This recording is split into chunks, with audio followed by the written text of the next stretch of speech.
उदयपुर लोकसभा चुनाव को लेकर कांग्रेस के प्रत्याशी ताराचंद मीणा गुरुवार को उदयपुर पहुंचे, जहां पर फतेहपुरा पर कांग्रेस के कार्यकर्ताओं ने ताराचंद मीणा का स्वागत किया। इस दौरान सैकड़ों कार्यकर्ता मौजूद रहे।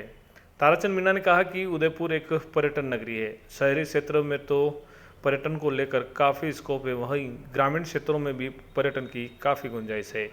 इस पर भी काम किया जाएगा। वहीं ग्रामीण क्षेत्रों में रोजगार बढ़ाने के लिए भी काम किए जाएंगे। उन्होंने कहा कि पूर्व सरकार ने ग्रामीण क्षेत्रों में कई जगह औद्योगिक इकाई डालने के लिए घोषणा की, जिस पर वह जिला कलेक्टर रहते हुए भी कई जगह जमीन आवंटित की थी, जिसे प्राथमिकता से काम में लिया जाएगा और बेरोजगारों को रोजगार दिया जाएगा। यह टिकट उन्हें उदयपुर से किस खाते में मिला, इस सवाल पर उन्होंने कहा कि उदयपुर जिला कलेक्टर रहते हुए जनता से उनका सीधा जुड़ाव है और साथ ही G20 जैसी अहम बैठक और उनके द्वारा जो काम किया गया वो पार्टी के केंद्र के नेताओं ने भी देखा।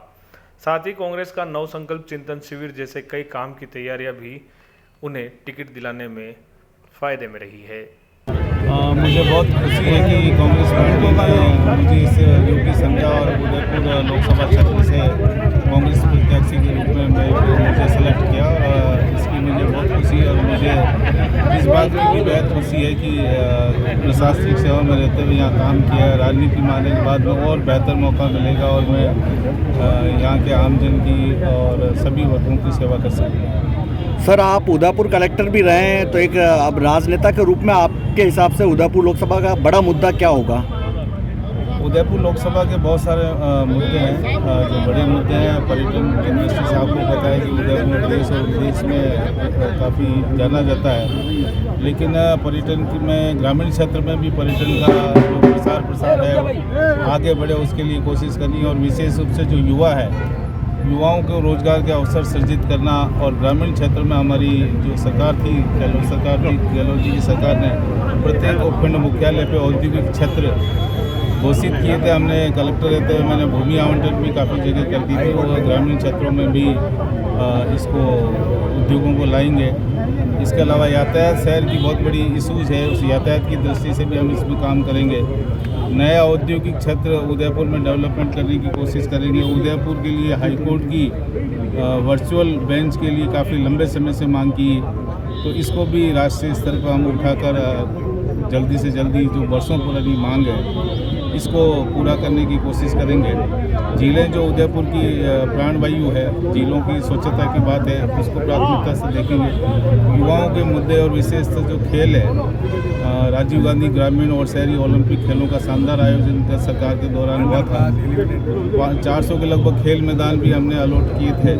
हम खेलों को बढ़ावा, मैं खुद भी खेलों में रुचि रखता हूँ, खेलों का बढ़ावा देना भी हमारी प्राथमिकता रहेगी। साथ साथ में हमारी सरकार के समय दिल्ली गेट फ्लाईओवर की बात थी, चाहे ये फतेहपुरा के फ्लाईओवर की बात थी, एलिवेटेड रोड की बात थी, बहुत सारी हमारी जो शहर के लिए बड़ी योजनाएं थी। साथ साथ ग्रामीण क्षेत्रों में रोजगार सृजन की दृष्टि से बहुत सारी घोषणाएं माननीय मुख्यमंत्री जी तत्समय के अशोक गहलोत साहब ने की थी, उनको क्रियान्वित करने की कोशिश करेंगे। बहुत सारे मुद्दे हैं और चूँकि मैं यहाँ रहा हूँ तो समस्याओं के बारे में भी जानता हूँ और कैसे इशू सॉर्ट आउट होंगे जो राज्य सरकार के स्तर पर, भारत सरकार के स्तर पर। मैं अपने प्रशासनिक अनुभव को काम लेते हुए और सभी लोगों के, सभी वर्गों के सहयोग से इसको करने की कोशिश करेंगे। सर, किसका रहा आपके हिसाब से? ताराचंद मीणा को टिकट दिलाने के पीछे अहम रोल उसकी कार्यशैली, कार्यप्रणाली और लोगों से जुड़ाव की जो बात है वो ऊपर तक राज्य सरकार में हमारे जो पदाधिकारी हैं, कांग्रेस के वरिष्ठ, भारत सरकार में भारत में जो केंद्र में हमारे वरिष्ठ पदाधिकारी हैं, उनको भी याद था। G20 का शानदार शो भी उनकी नज़र में था और साथ में नव संकल्प चिंतन शिविर जो आयोजित हुआ उसकी भी रूपरेखा बहुत अच्छी तरह से पता थी। और हमें सौभाग्य मिला कि मुख्यमंत्री जी का और हमारे जो वरिष्ठ गण का दौरा समय समय पर उदयपुर होता रहता है, तो निश्चित रूप से ज़्यादा दौरे होने पर जिला कलेक्टर चूँकि राज्य सरकार का चेहरा होता है ज़िले में, तो वर्किंग का आइडिया रहता है। और इसी वर्किंग को देखते हुए और हमारे सभी जो कांग्रेस जन, वरिष्ठ जन, सभी ने मेरे नाम की अनुशंसा की है, हमारे सभी वरिष्ठ नेताओं ने, और एक मत होकर मेरे नाम को सेलेक्ट किया है। हमारे चाहे वो कांग्रेसी कार्यकर्ता हो, चाहे वो शहर के हो, ग्रामीण के हो, या हमारे सीनियर लीडर्स उदयपुर के हैं। कांग्रेस में टिकट को लेकर कोई दो नाम नहीं है। एक मत होकर सभी ने अनुशंसा और प्रशंसा की है। इसी आधार पर ये टिकट सेलेक्ट हुआ वर्किंग से और कांग्रेस जनों की एकजुटता, एक राय के आधार पर ये टिकट सेलेक्ट हुआ। मीणा साहब, क्या पूरा देश राम है और मोदी जी के डंके सब जगह बज रहे हैं, क्या आपको ऐसा लगता है कि आपने बहुत अच्छे वक्त नहीं चुना? बाकी आप बहुत पॉपुलर है, ये बात पूरा उदयपुर जानता है, लेकिन आपने जो समय चुना है वो इसके बारे में मैं बताइए। ये बोलूँगा, काम बोलेगा और समय बताएगा। आपका रिप्लाई अपना आप आपके सामने आ जाएगा।